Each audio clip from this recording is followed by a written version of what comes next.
At some times of the year, seasonal changes make the currents especially rich in nutrients, and then the ocean around the seamount becomes a virtual soup of plankton.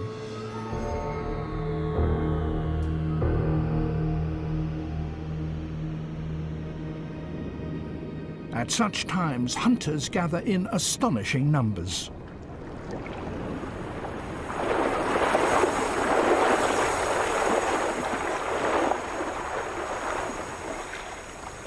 Bonito, smaller relatives of the tuna. They're searching for still smaller plankton feeders that have been attracted by the bloom. So are these jacks, and their prey is nearby.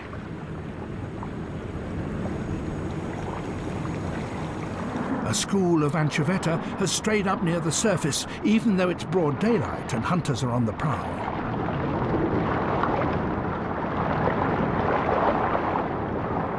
These small fish can already feel the vibrations of the approaching predators. Swimming at speed, they formed into a ball, and now they must wait for whatever comes.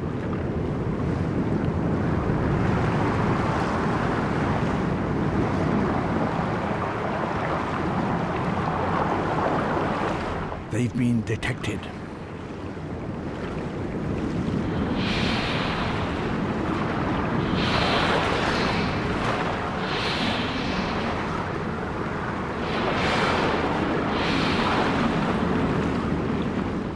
At first, the sheer scale of the bait ball seems to daunt the predators.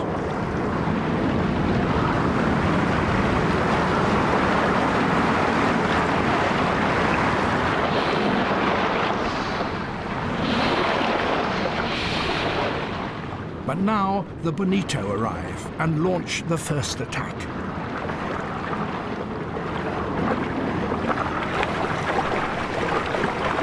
Still, the bait ball holds together.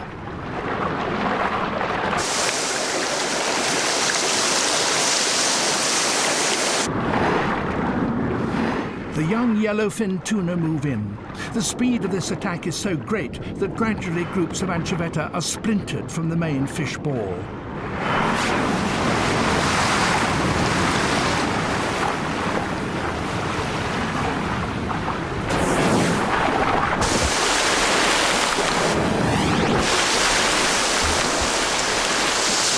This is a rather bigger kind of snail.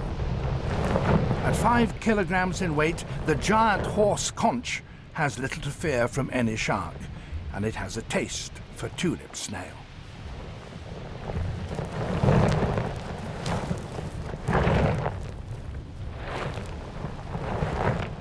Sensing the approaching danger, the snail flees.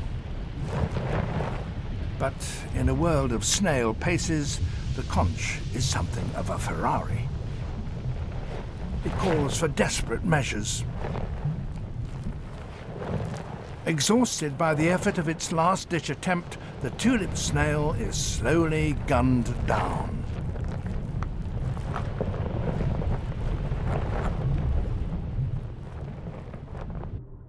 The tide still has to rise for another hour before the big predators can feed. But out on the flats, the scent of dying snail wafts away on the tide. It's a scent that these hermit crabs are particularly partial to. It's vital that the crabs have the best possible protection from the heavy teeth of the waiting sharks and rays. For that, they need the shell with a perfect fit. Today, there is new real estate on offer, and competition in this housing market is fierce.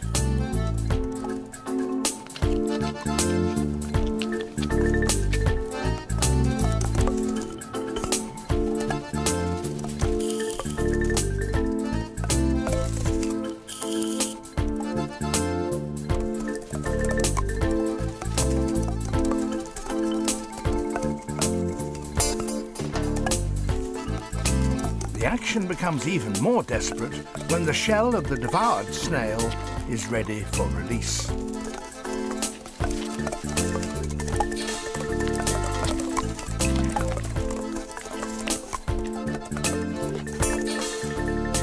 this crab simply can't wait any longer. But it's a decidedly risky acquisition.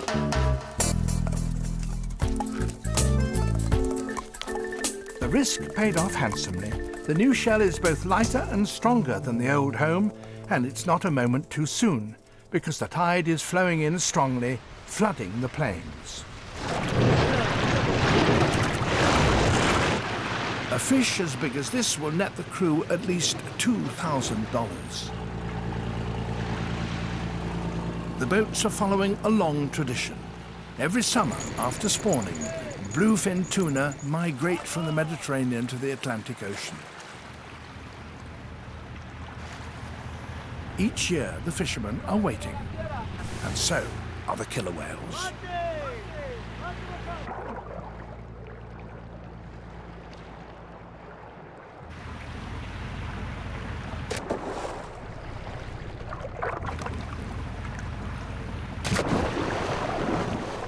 Concrete blocks take the bait down to 200 meters because tuna swim very deep as well as fast.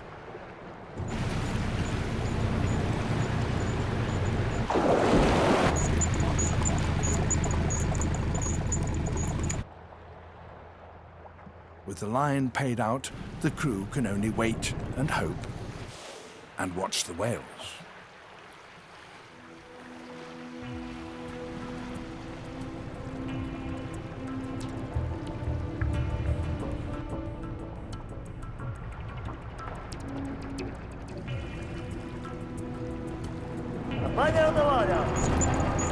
A fish has been hooked. The sound of the winch is a signal to the waiting whales. The fishermen will have to work as fast as possible to bring in the line.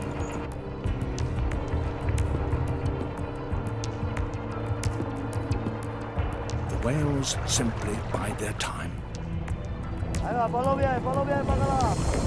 By the time the fish nears the boat, all the fight has gone out of it. This is as easy a meal as a killer whale could hope for.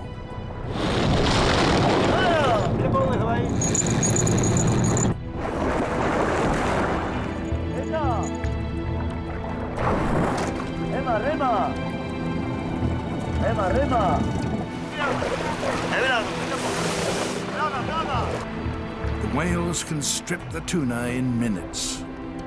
All that remains for the fishermen are leftovers.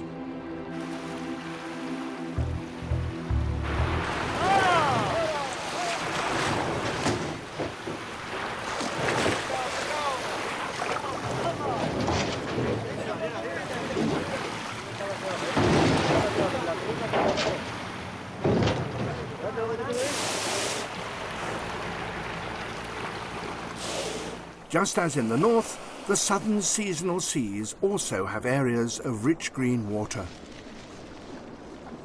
with their own kelp forests and their own swarms of plankton.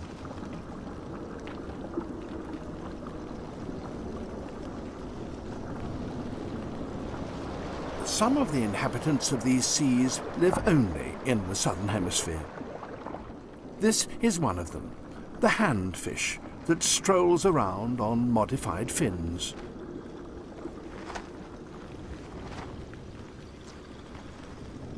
But when needs must, it can resort to tail power.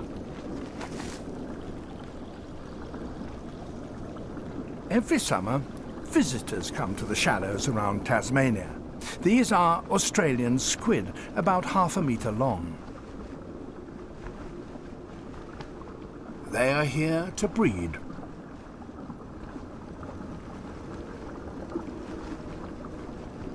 The larger males compete for the attentions of a female, displaying towards her and to one another by putting on a ballet, during which they continually change the colour of their costumes.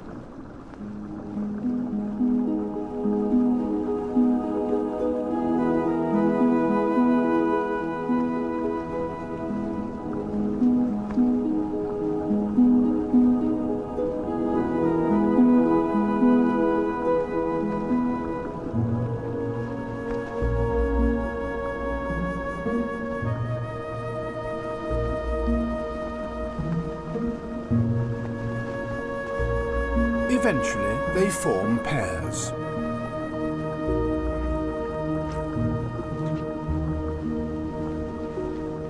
A male passes a packet of sperm across to the female.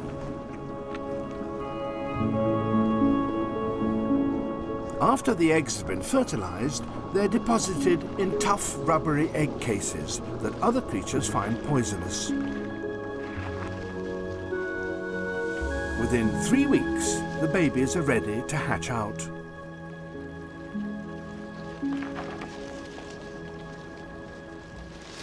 They are already able to change color, but they're not quite so good at swimming.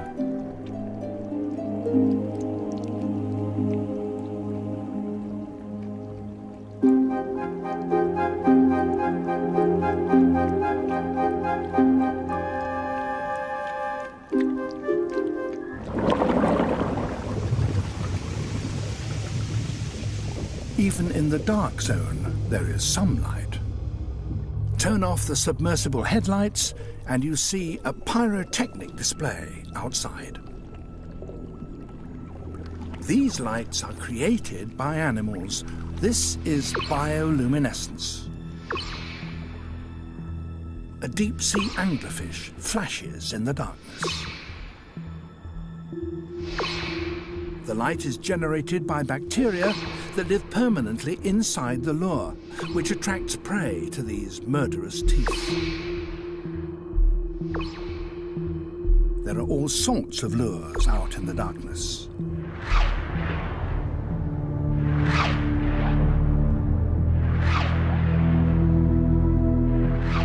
Come into my mouth, little fish.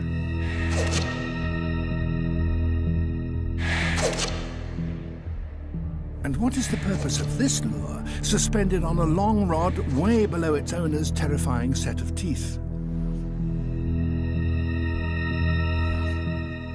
It's difficult to be sure. But then this monster does have another giant flashing lure much closer to its mouth.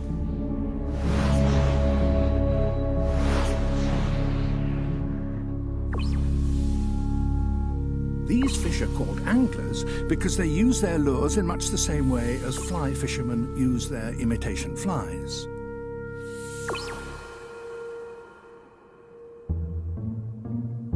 For a hunting squid with huge eyes, this glimmer is intriguing.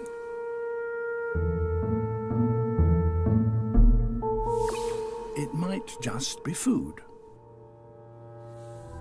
1,000 million tons of sea creatures ascend from the deep ocean to search for food near the surface.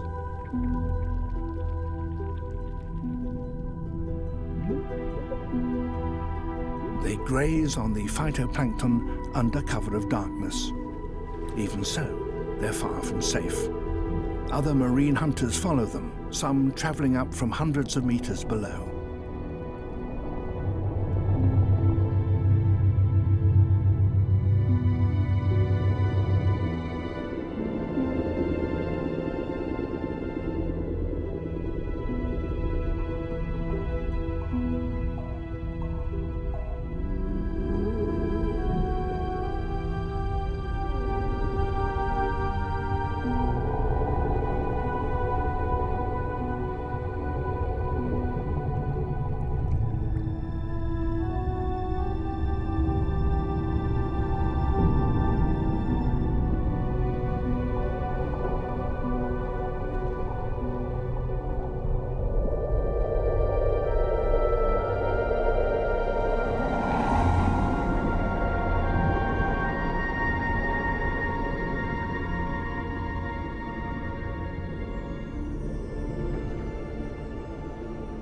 At dawn, the whole procession returns to the safety of the dark depths.